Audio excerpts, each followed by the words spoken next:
Hey, it's Mariana, and thank you for joining me on the Commitment to Growth podcast, a platform dedicated to helping you build resilience for lifelong momentum.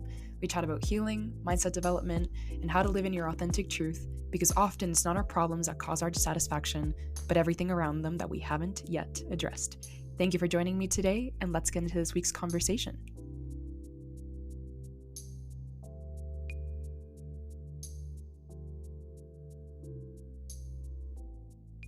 The wonderful and the wise Cheryl Richardson once said that if you avoid conflict to keep the peace, you start a war inside yourself. Now, if you're here today, there is a good chance that there's perhaps some kind of war waging inside of you right now, or you clicked on the title of this episode because you're ready to influence how you show up in the world in a way that honors you, and you're ready to start owning your no's and your yeses and really heal from the patterns in which you might be self-abandoning yourself for the approval or validation or love of other people. And I just think that that quote is so exemplary of what really happens when we ditch our needs and our desires in an attempt to be perceived by other people a certain way. So if you landed on this episode, on this page today, thank you so much for choosing the Commitment to Growth podcast as your daily source of wisdom and personal growth and inspiration, because not only could you have been doing literally anything else, but as I mentioned, odds are that if you're here, it's because you're ready to create some kind of change in your life. You are ready to step into empowerment, into self-reverence, into honoring who you are at your deepest. And not only do I want to thank you for trusting me to guide you through that, but I'm also super duper excited that we are launching this series on the podcast with this conversation. If you're new to the Commitment to Growth podcast, welcome. And if you're not new, welcome back. In either case, this would be your first time tuning in on the It's Not That series on the podcast. This is a new recurring monthly conversation that I want to start facilitating on this platform. And we're going to really be focused on giving you a different angle to view some of the areas in your life in which you might be struggling with. It's been really, really beautiful planning ahead now that I want to focus the podcast and my business and how I show up on Instagram and TikTok around these kinds of themes in personal growth, self-discovery, self-empowerment, resilience cultivation, resilience development. And this month, as you can tell, as you may have heard me say on Instagram, if you follow me on Instagram, if you don't, it's at Commitment to Growth, and I would love, love, love to connect with you. But being that the theme this month was and has been healing the inner people pleaser, it's been really, really beautiful for me to just be really diving deep into some of these themes and seeing how my own wounding is at play in these topics and how I am looking to step up, learn from those wounds, heal from those wounds, to not only be in a place where we can heal together, but where I can help you facilitate your own journey as you guide yourself through these topics. So it's a super, super exciting revamp. After this episode, you will notice that, or you might have heard that we have some really, really exciting episodes centered around healing our inner people pleaser as well. I've got a super exciting interview with a burnout coach following this episode, and then of course our regular monthly Q&A, which will be centered in and around you asking all of your questions about how to heal inner people pleasing, self-abandonment wounds, how to step into that place of empowerment, not empowerment, how to learn how to set boundaries in a way that honors your relationships and creates spaces for you to grow with the people you love. So if you follow me on Instagram, as I mentioned earlier, you can follow me by looking at my handle in the show notes. If not, it's at Commitment to Growth. Punch into your Instagram right now and hit that follow button. I will upload a question box at the end of every month, typically the last Thursday of every month, where you can submit your questions and I record the episode right away, pretty much either that day or that weekend. So you can expect it out for the first week of each month so that you start the month feeling beautiful and wonderful and aligned and ready for the next topic that we'll be breaching on the podcast. So make sure that you get your questions in. I believe it'll be April 25th that the question submission will go out on my Instagram story. So make sure you're tuned in. You turn on your story notifications 2 days before. I'll have the update out by then, and get your questions in. It's really a time for you to submit things that you can get personal help with. They can be anonymous or you can submit your name for them. The themes for May and June are so exciting. May is going to be all about how we can start allowing more love into our lives. And June is all about purpose and aligned action and living. I'm so excited.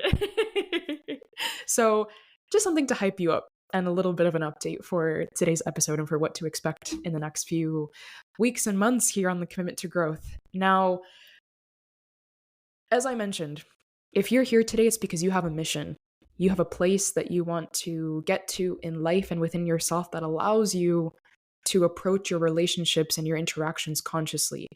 And it's very interesting that we are recording this at the time that we are, because 2 days prior to this, today is April 10th, 2 days prior, April 8th, was the much anticipated solar eclipse. Now, if you're here today, again, you're creating that change in your life. And it's interesting because solar eclipses are a time for us to reflect and look at our shadows, the shadow selves that we have inside of us, the shadow selves that are guiding how we show up in unaligned action or failure to honor ourselves in interactions and relationships. And one key highlight of this eclipse was that motivation to release our fear of judgment and to really step into our truth from a place of alignment. And maybe you felt these shifts on Monday when the eclipse happened, or maybe you're feeling them right now. Think about if you can look at any areas of your life right now in which there's been that key theme to release your fear of what people are thinking about you, or if you've noticed yourself motivated to show up a little bit differently. And I don't really believe in coincidence, so I'm gonna boldly make the assumption that it's probably no coincidence that you are here today, that you clicked on the title of this episode, because maybe this is an area of your life where you are ready to release that fear and ready to step into something new. So I am just super duper excited to facilitate this conversation with you. It's going to be a deep dive. And I also really just want to hold space for the truth that these conversations around this kind of wounding that is rooted in self-abandonment and seeking love through perhaps unhealthy ways can be really triggering. This is going to be a deep practice, is going to be a deep listen, but I encourage you to walk in with no expectations. I don't want you to go through this experience with the idea that you have to walk out of here looking or feeling a certain way. I want to invite you to create space for the parts of you that are going to amplify their voice as you listen to this, as you go through the exercises that I have planned for you in this episode, because that's where healing starts. You remove the expectation from where you need to be and what your healing has to look like, and you create room for the wounds that want to make themselves heard. Because your body knows best, your heart knows best, your soul knows best. And I fully believe that when we surrender to that process of our body's kind of purging and detoxing of old energies, old wrapped up energies, is where we can make the most healing and our utmost potential. So I invite you to surrender. I invite you to allow me to hold your hand through this conversation. It's going to be filled with learning. It's filled with so much value. So if you're here and you're present, commit to being present, commit to staying here with me for this conversation, and commit to openness, because that is really the way that you're going to get the most out of what we're going to be talking about today. So, people pleasing. Folks, people pleasing, the name itself makes me just, ugh. How many of us can say that this is something that we are recovering from, that we are looking to evolve from?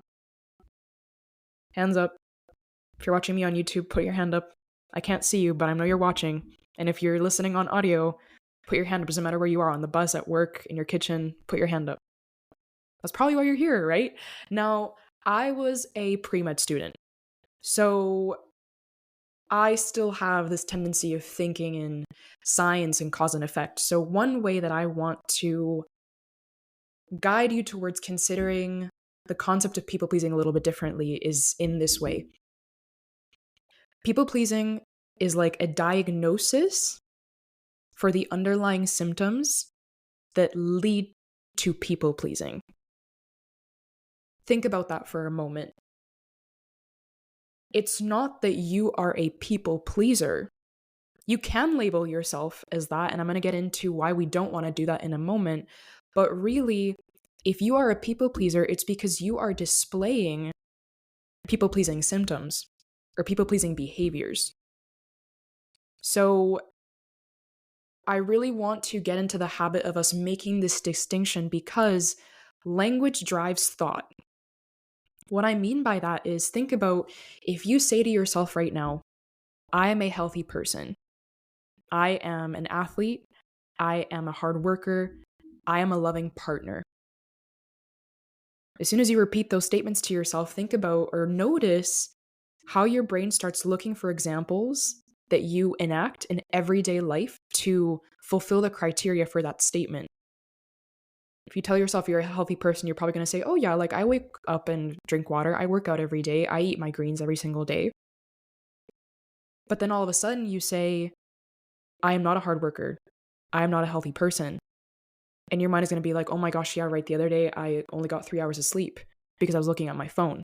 Or the other day I skipped my workout because I couldn't make it into the gym from the office. The same is true for when we say, I am a people pleaser. We start aligning ourselves with that identity, and it's much more likely that we undergo through this process of what's called confirmation bias, in that if we choose to align ourselves with that statement, with that stated identity, we will then enact the behaviors that confirm that right back to us. So you're going to say yes when you really mean no. You're going to self-abandon yourself in your interactions. You're going to go to the plans that you really didn't want to go to because you didn't want the energy, you didn't have the energy, et cetera, et cetera. So what I really want you to think about and really consider shifting into moving forward from today's conversation is saying things to yourself like, I have people-pleasing tendencies.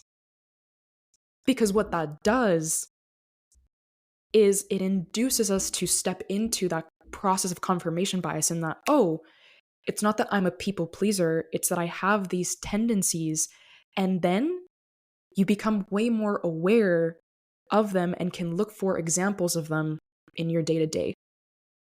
So because you're here, there's a good chance that you have self-diagnosed yourself, or somebody else has told you, oh, you're a people pleaser. You got your diagnosis. Now, let me be your non-prescriptive people pleaser doctor, and let me guide you through how we can start to heal this ailment, this issue, this wound that you might be dealing with.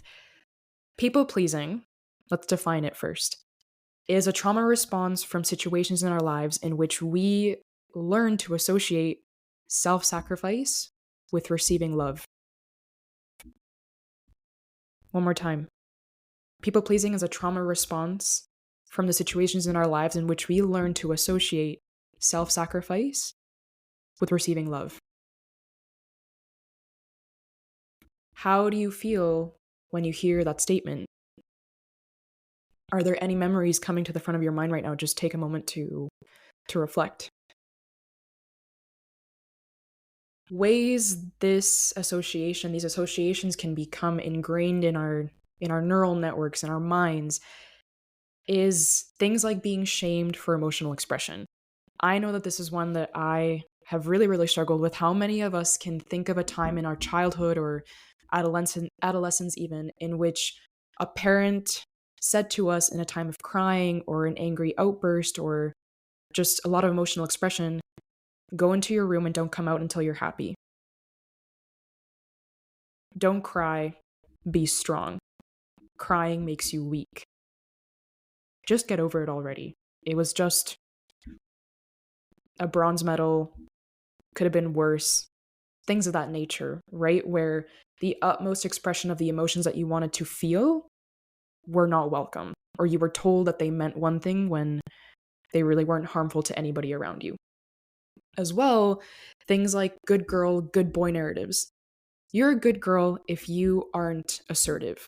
You're a good girl if you wear your clothes neatly and you wear dresses on Sundays and you make sure that everybody at the table has their drink and food before you even consider going to serve yourself a plate. You're a good boy if you don't cuss. You're a good boy if you clean up your hair nicely for Sunday school. You're a good boy if this and that. These ideas that are fed into us about what it looks like and what we need to do to be seen as a good person in the eyes of society. Being called high maintenance or needy. Maybe you were taking a little bit longer in the shower than you needed to, or you have a skin routine or a makeup routine that is really, really valuable to you that makes you feel ready and set up for your day. And then somebody says, oh, you're taking so long. Why do you need so much makeup? Why do you need so much time to get ready? Why do you need so much attention to feel okay? Why do you need so much affirmation? As well, things like playing the mediator role in your family. If you came from an environment in which there was a lot of emotional outburst and you were always the one there and ready to help conflict dissipate or dissolve or make sure that everybody was okay following conflict, or if you were the one that had to meet everybody's needs before your own, maybe you came from a household in which money was really scarce, resources were really scarce, and because of that, you had to be the one to work really, really hard to maintain everybody. And because of the pressure of I have mouths to feed, I have bills to pay, all of a sudden you have to put your needs on the back burner to make sure that everybody else is okay. And lastly, being in spaces in which you were expected to show up a certain way in order for you to feel like you belong, or in order for people to tell you, hey, you're welcome here. So like dressing a certain way, speaking a certain way, having certain opinions. If you don't think that this political argument is okay, if you don't think macaroni and cheese is good, if you don't think that we're better than everybody, if you don't think that, I don't know, this celebrity is better than this celebrity is a thing, then you're not welcome here. Right? Those spaces in which we had to mold ourselves in order to feel like we could exist with the people around us. What you'll notice from all these examples that I just stated here is that the core theme or the core message that was transmitted through these examples, these experiences, was that everyone comes first before you. And isn't that truly at the heart of people-pleasing tendencies? It's, I can't think of myself first in this moment. I have to do whatever it takes to meet this person's needs, to answer in a way that is going to please this person before it pleases me. I can't even fathom disappointing this person. I have to disappoint myself first to avoid disappointing them. And I really want to hold space for you if any of these statements or examples resonated, because it's important to remember this is a learned response. As I mentioned earlier, you probably developed this coping mechanism because you learned to make the association at some point in your life that you had to act in this way to be loved, to be accepted, to be seen, to be heard, to belong. And that really touches at some of our most human and primal fears, right? Our belongingness, our acceptance into the group is directly tied to what our primal brain associates with survival.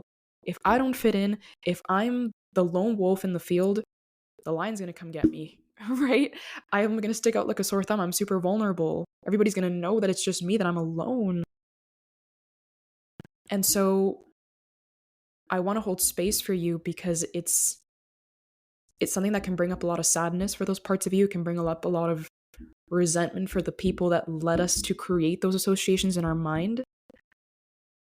But what's beautiful here, and what I really, really want you to carry through this conversation, is that because it is a learned response, it can also be unlearned. And the way that we do that is by mastering the space between the stimulus and the response. What I mean by that is that space represents our capacity to allow our thoughts and our emotions to make themselves heard before we give a reaction. We want to be able to respond and not react. So in the moment that somebody triggers you, or you feel triggered to engage in people-pleasing behaviors, what's happening right before you act? How are you allowing your thoughts and emotions and your wounds to be heard for a moment, enough for you to respond from consciousness versus react from old tendencies? And that's really the exercise and the conversation that I want to guide you through today, because in mastering that space, we not only come closer to healing, we start showing up in life in a way that is directly aligned with our truth and our authenticity. Now, one other way that I want you to think about people pleasing, and I think this is really important to note, because believe it or not, people pleasing has a little bit of a, what we could say, self-centered component. And it is that really it's a double-edged sword. It's a subconscious double-edged sword, because if you think about it, as much as people pleasing is a trauma response in an effort for us to seek and receive love, it's also a way for us to control, or in some way attempt to manipulate, how other people see us through our actions. Really, it's to control how people see us through sometimes the actions that we don't want to do. For example, if I say yes to this plan that I'm being invited to, even though I'm like super, super tired, I just had like the longest work week of my life, my friends won't be disappointed in me and they'll think I'm super loyal and I'm always available. If I answer my girlfriend's 17th call complaining about her partner, even though I really don't want to and I don't have the emotional space for it today, she will think that I'm a good listener. She will think that I am loyal. If I agreed to take care of my friend's kids on this day after school, even though my own kids have things to do and I have things to do, she'll think that I'm a good mom. She'll think that I'm a good friend. And what this does is we start living our life through a perception of a perception. Think about that for a moment and really think about what that means. When we live through a perception of a perception, what we are doing is we are saying, well, if I answer my girlfriend's 17th call complaining about her partner, then she's going to think I'm a loyal friend and therefore I am a loyal friend. If I take care of my friend's kids after school, even though I have things to do, they're going to think that I am a super helpful person, therefore I am a very helpful person. But why are we choosing to rely our validation and our self-concept on what we think people are thinking about us when we do certain things? Because really, we don't know. We don't actually know what's going on in people's heads when we do something, how they're receiving our actions, right? And with that too, I think as much as it pains me to say this, there are people who take advantage of you, and there are people who can see how busy you are and can see that you might be going through a really hard time in your life emotionally or physically, and they'll still ask you for things that they might know that you can't put on your plate right now. And if you show people that you self-sacrifice constantly, the wrong people will leverage that. It pains me so much to say that, but I think that at least we can say that at least at one time in our lives, we experienced that. We found out that maybe somebody asked us to do a favor for them because they gave us one reason to do it and they were actually doing something else. You agreed to take care of their kids because they had work, but they were actually out at a party or something, right? Or they asked you to take an extra load on the school project because they had gymnastics class, but really they were out hanging out with their friends or something, right? So we have to be the ones to set our own criteria for not only what we stand in, but if we only rely on the favors that we do for people, the acts of kindness that we do for people as telling of who we are and our value, then we are driving ourselves to the ground, right? We have to find other ways within ourselves to communicate that and to let people know that there are going to be times in which we do have the capacity for those things and sometimes that we don't, but that doesn't change who we are and what we're capable of. So a lot of people tell me that this is really nerve-wracking, right? I'm sure if you're listening, you're like, okay, great, Mariana, but I don't want people to think that I'm not helpful, that I'm not a kind person if I don't do these favors for them. What if my friend stops calling me about her partner and stops trusting with her ailments? What if my boss fires me because I said an opinion? What if my partner thinks of me less because I told them that it's Friday and I understand, but I just don't have the energy to go on that date today or something like that, right? I think a really beautiful and important example that I want to add into this conversation is one that was asked by a member of my Growth Hour Sisterhood last night during our Healing the Inner People class. Wow. One more time, folks. Healing the Inner People mess. In my Healing the Inner People Pleaser masterclass. Wow, say that 10 times over. Holy smokes. This member of my Growth Hour Sisterhood said something that I think was really, really important to consider as well. She asked, well, what about the times in which we can't have these conscious dialogues about our people-pleasing tendencies and the ways in which we're acting from? Because she was speaking as a daughter of immigrants, which I myself can relate to that. I'm a daughter of immigrants. She said in the corporate world, for example, you have to compromise on so many things to get up the ladder. You have to really, really people please for your efforts to be seen. You really, really have to go out of your way, and sometimes in a way that neglects your needs to establish yourself.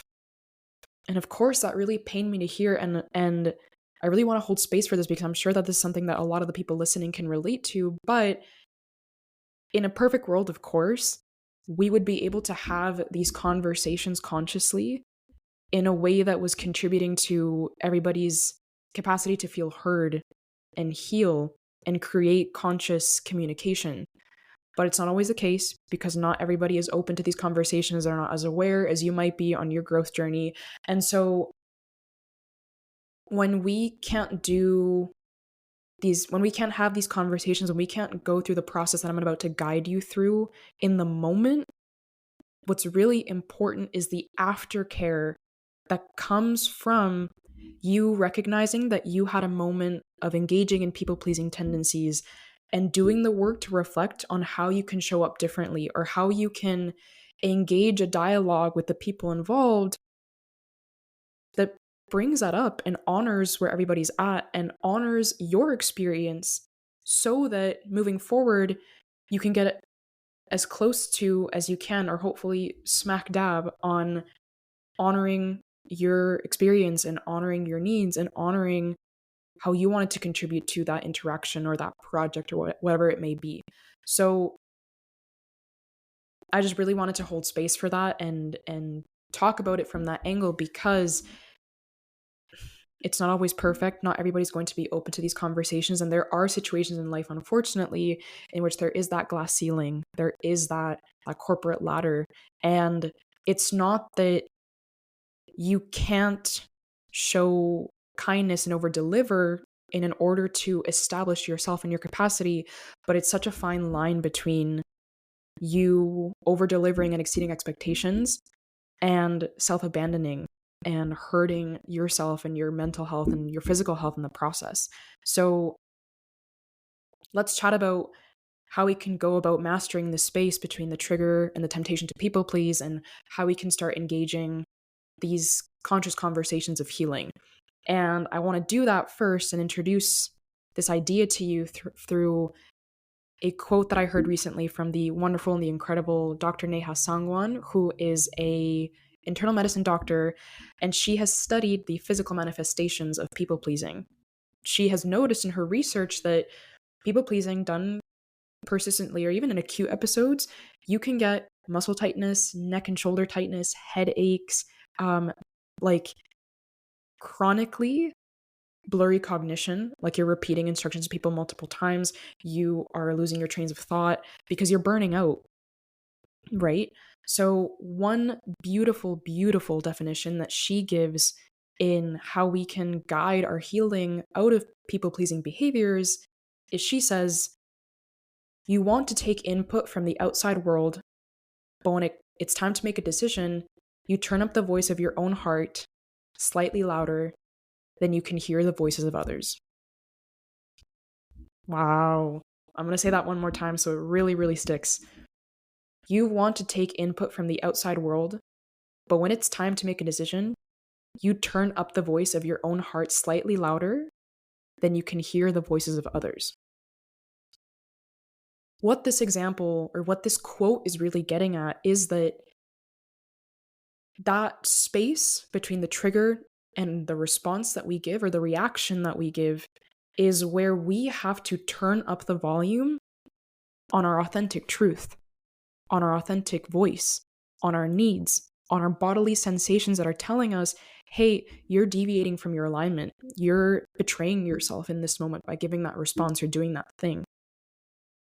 And when we do that work to come home to ourselves and to rely on our cues that are signaling to us that, hey, something's out of alignment here, or I feel like I'm about to act from a place that is outside of what I really want to say or what I really mean, that capacity translates into every single area of your life, be it communicating in relationships, in the workplace, in how you pick up on illness cues from your body, how you know that you're about to make a decision about life or work or your relationship that is out of alignment or in alignment with who you are and what you want.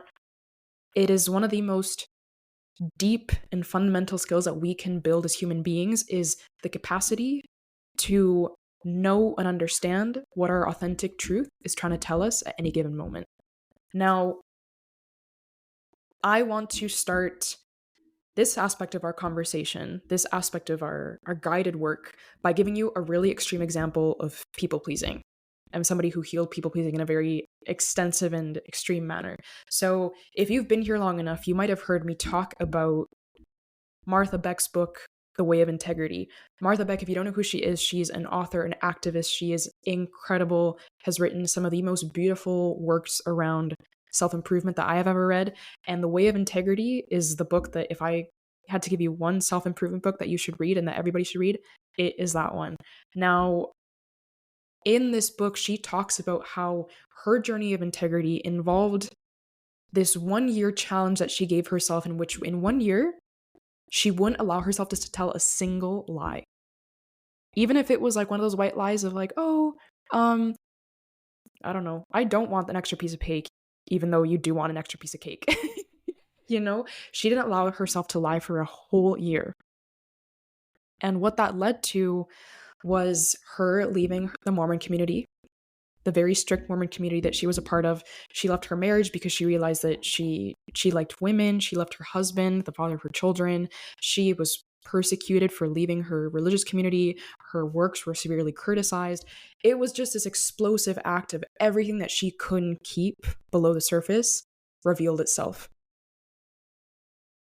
And I'm not here to say or give that example because I'm like, that's what's going to happen to you too. But what led out of that was this life that she is now living, in which she is living her truth and claiming it and preaching it and giving other people the tools to do the same. And I think why I wanted to share that with you is because let's just address the elephant in the room for a moment. There are going to be times in which people get upset at you for standing in your authentic truth. When you stand in the truth of who you are, it angers people. It makes other people uncomfortable. But the choice that we have to make is, are you willing to continue disappointing yourself? Or are you going to disappoint others before you disappoint yourself? As Glennon Doyle says. And this is one of those core decisions that we have to make when we go on this journey of healing our people-pleasing wounds. And I'll tell you my own experience. After I read that book, I was reading that book through a very transitional time in my life in which I was realizing and being driven to take a look at the areas in my life in which I was severely living out of alignment. I left a relationship in the time that I was reading that book.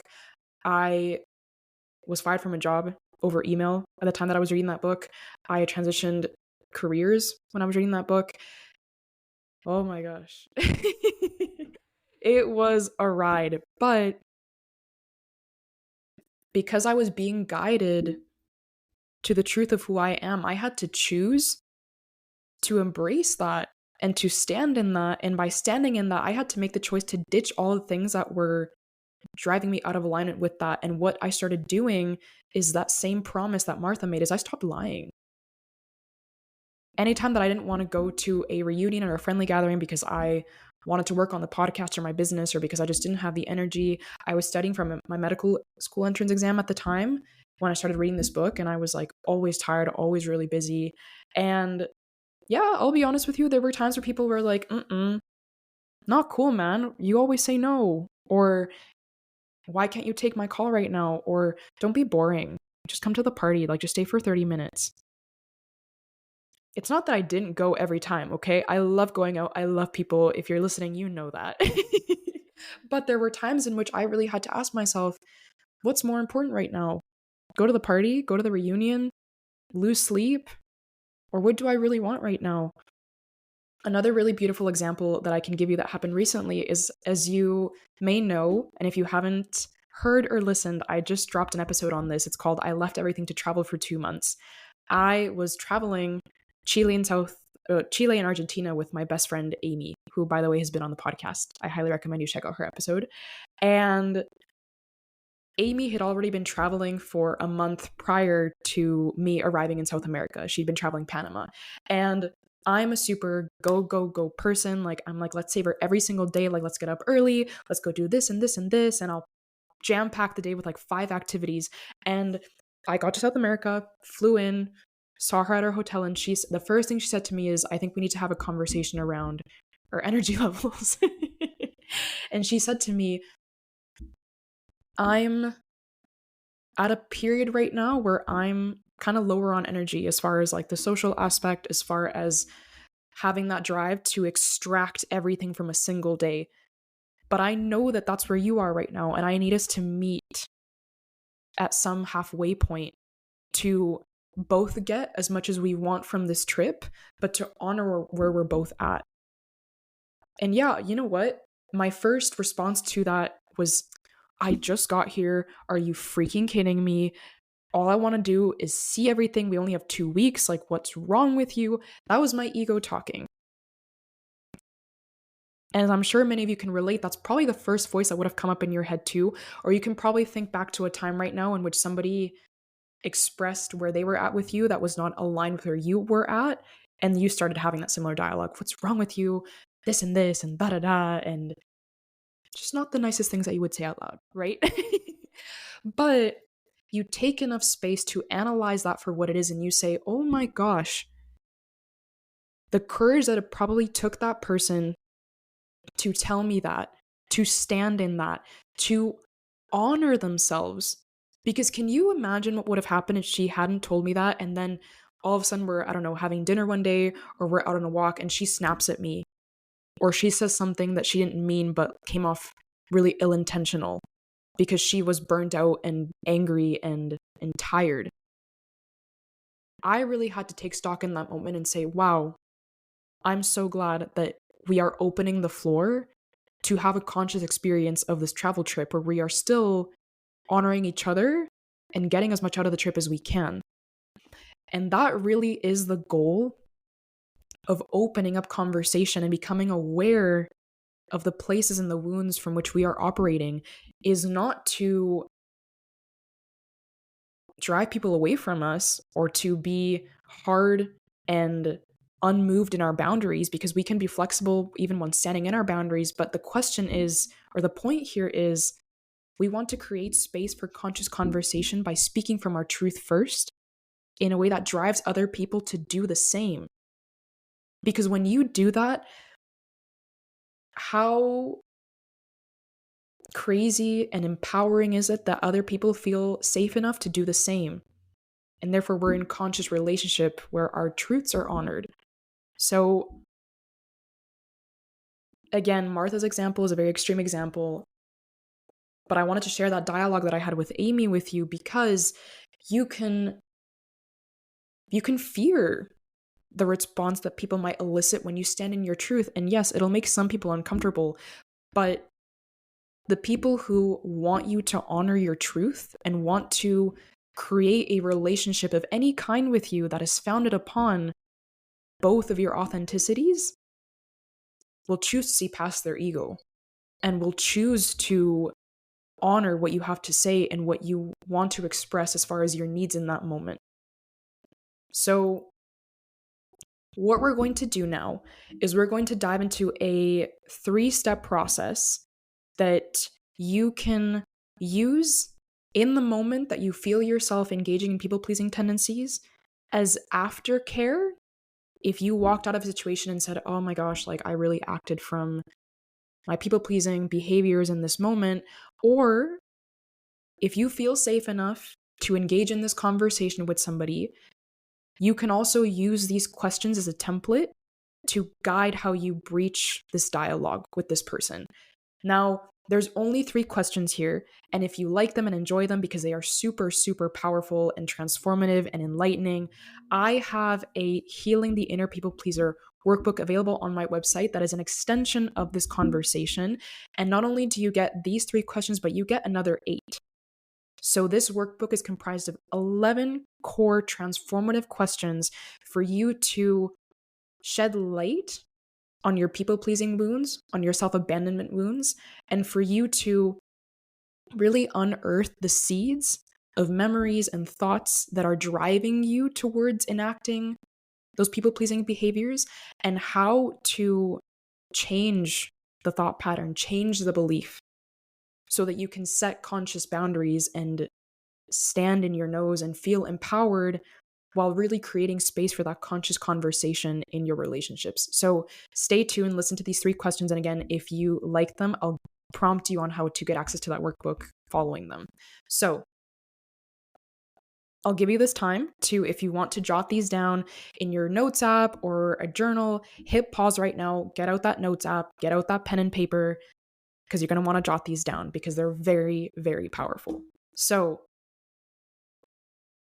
the first question I want you to ask yourself when you notice yourself engaging in people-pleasing behaviors, and when you're tempted to do it because somebody said something or something triggered you and those wounds are coming up, that anxiety is coming up, this first question is, what memory is dictating how I show up right now? What is the earliest memory in which you can remember learning that the response you want to give right now is the one that's going to guarantee you the love that you want or the acceptance that you want? For example, if you're feeling really emotional, you want to cry, you really feel called to express like some anger or frustration that you're having with a partner or a friend, but then you hide it, you shove it down because you don't want to be a burden, because you don't want to make them uncomfortable. What is the first time that you can recall having to do that? Whether in childhood or adolescence, just go back as far as you can in your memory storage and really pick out the seed. For me, you might have seen this video on Instagram. If you don't, I encourage you to go check it out.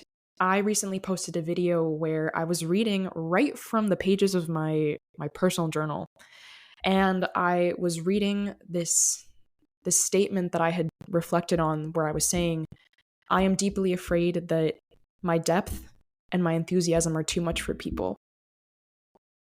What happened a few days prior to that is I had a moment like that with somebody where I was asking them all these questions and I was really enthusiastic and I was just really enticed with getting to know them. And then I had this trigger of like, I'm being too much right now. I have to stop. And I sat in that and I stopped. Like, I just stopped asking questions. I like ended the conversation. And I walked out of that feeling really hurt at myself, really honestly shocked, because it wasn't something that I had experienced recently. And so I went into my journal and did my process that I use to really pick out the seeds that drive the behaviors that are out of alignment with how I really want to show up. And I realized that fear of being too much, that fear of scaring people away, came from this core belief that I am a distraction. That when I get too deep, it makes people uncomfortable. And that came from an experience some time ago where I was seeing somebody and we were having this dialogue about our past and the traumas that we'd been through. And this person said to me, why do you always focus on the negative? Why do you always choose to go into the deep stuff? Why can't we just be happy and focus on the happy stuff? And in that moment, I really took that and said, oh my gosh, like, I just made this person so uncomfortable. I just made this person like reflect on things that they didn't want to touch. Oh my goodness, I was so apologetic. And I took that as, I can't show up in this way because it's going to drive people away from me. Now, I don't say that at all to pin that pain and that association on that person. I say that to shed light on the fact that there are times in which, in an effort to secure certainty, to secure reciprocity, we mold ourselves according to how people tell us we are going to be received the best. But in doing that, we release our authenticity, we release our alignment. And what was really beautiful was coming to terms with that and then opening dialogue about that, which I'm going to talk to you about in a following question that I'll share with you. So, what earliest memory is dictating how you want to show up in a given moment where you are tempted to people please or self-abandon? The second question that I want you to ask yourself is, what do I want to say in this moment? And how does that reflect how I want to be perceived by others? One more time. What do I want to say in this moment? And how does that reflect how I want to be perceived by others? So we know what the memory is that is driving the response. What is the response that you are tempted to give right now? Are you tempted to say yes when you mean no?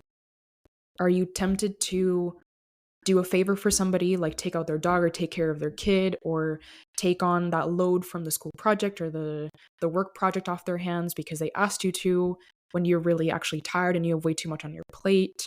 Are you tempted to give your buddy another counseling session about their partner or their finances when you really don't have the emotional capacity to? What is the behavior that you are tempted to enact right now? And how does that reflect how you want them to see you? If I do this favor for my neighbor to take out their dog, they're going to see me as kind. If I take that project off of my coworkers' hands, they're going to see me as capable and efficient and responsible and hard-headed and disciplined. Why is it valuable for you to be seen that way in their eyes? What is telling you that that is the only way that you're going to secure love from those people and acceptance from those people? So really, it's about identifying the seed, how the seed is sprouting the behaviors that we're tempted to engage in, and how the birth of those seeds is reflecting our fear, right? Of how we want to be perceived, or how we perceive that the way other people see us is going to secure our love from them. So once again, what do I want to say in this moment? And how does that reflect how I want to be perceived by others? That's question 2. Question 3, last but not least, is how can I communicate my fear of rejection to this person right now in a way that honors my authentic truth? There is something so beautiful and beautifully vulnerable and strong when we are honest about how our fear might be driving us to show up in a way that we don't want to show up in. I think we feel so pressured to show up perfectly all the time, to have the answer and the solution to our healing before we enter an interaction or conversation. But how beautiful would it be if we opened a space in our relationships for our fears to be discussed, for our insecurities to be discussed, so that collective healing could occur? Touching back on what I mentioned from question 1, when I really reflected on that memory of being told, like, you're so dark and you're so, you're like way too deep for what I want to be talking about right now, which I think I also want to say that's valid. That's a way of setting a boundary, right? That's a way of that person not people pleasing, but what followed that was the association that I made in my brain. And what wasn't right was the association that I made in my brain about, oh my gosh, like that makes me less lovable if I do so, right? So I identified the seed and then wrote what I shared with you in my journal. And then I actually went back to the person that had triggered that emotion for me, and not in a bad way. We were talking and we got into deep conversation, and then that seed came up, and I was honest with them. I told them about how I was feeling. I told them about the experience that led to me doing that, and how that experience of being called too much, essentially, was driving me to pull away from this person, was driving me to want to shut down and run the other way, because I was so afraid that if I had said something remotely wrong, or if I breached something that was uncomfortable for them by accident with well intentions, they were going to pull away and they were going to see me as too much. And it turns out that that person was feeling the exact same way. And I had no idea.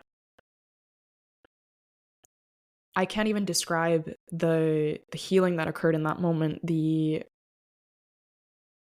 compassion that was shared in that moment between that person and I, because all of a sudden you're shedding light on the things that want to keep you small, that you're tempted to allow to dictate how you show up. But all of a sudden you make each other conscious of these patterns, and you can hold each other accountable and help yourselves heal from them together. Because now both of you know where you're at. Both of you know what's running through your mind when you get into deep conversation, or you are touching on maybe darker subjects in this example, right? I can check back in with this person now and say, hey, I just want you to know that I'm here. I do want to go through this journey with you so that I can get to know you better, so that we can work this out together. How beautiful is that? And you can have that same influence in your relationships. You can open that space for healing for the people in your life as well, because it's within all of us. It's within us to show others that we want to love them better by loving ourselves better, and doing so by standing in the honesty of where we're at. Could you say, I don't really have the emotional capacity right now, but I'm afraid that you'll think I don't want to support you when your girlfriend calls and wants to talk about their partner for the 17th time or vent about them, right? Could you say, I really want to share this space with you and I really want to have this conversation, but I'm afraid that if you see me from my past or you hear about my past experiences, you're going to pull away from me. I really want to walk your dog for you, but I'm feeling really tired today. I had a really demanding day at work and I'm really afraid that if I say no, you're going to think that I don't love you or that I don't love your dog. How can you stand in the truth of who you are despite what you might be capable of doing for someone right at a given moment, right? Maybe you are too tired to walk their dog. Maybe you are too emotionally fatigued to take that phone call for the 17th time. Allow your truth to shine through your intentions and through your honesty when you can't pour from your empty cup. Because the honesty that you stand in and the honesty about yourself that you communicate to others is what establishes trust and builds relationships and allows other people to stand in their same truth. Those are the 3 questions that you can pull out at any single time that you are tempted to engage in people-pleasing behaviors and really, really amplify the voice on your heart and on your authentic truth. If you enjoyed that practice, once again, I have an 11-part workbook available on my website called the Healing the Inner People Pleaser Workbook. It is 11 questions. These 3 that you just heard today are in that practice. 11 questions dedicated to helping you go into those seeds, extract them, see how they're feeding into the areas of your life in which you're acting out of alignment, and work to change those behaviors to step into alignment and foster conscious relationships where your truths are honored. So I will link the website page in the show notes for you to go and get access. From now, the launch of this episode until May 15th, that workbook is only $7.77. $7.77 because 7 is my lucky number. And I want this to be as lucky and as juiciness filled as I possibly can make it for you. So head to my website, the link in the show note, and grab your copy of the workbook because it is truly transformational. It is truly so, so powerful. And if you're ready to become aware of the ways in which you are betraying yourself, in the ways that you are acting out of alignment, and start being a magnet for the goodness that can come into your life when you live from that place of authenticity, that workbook is your one-way ticket to living a life of abundance from your utmost truth. So go grab it. It's a fantastic resource. It's super fun. I designed it myself and I am so, so excited to finally share it with you.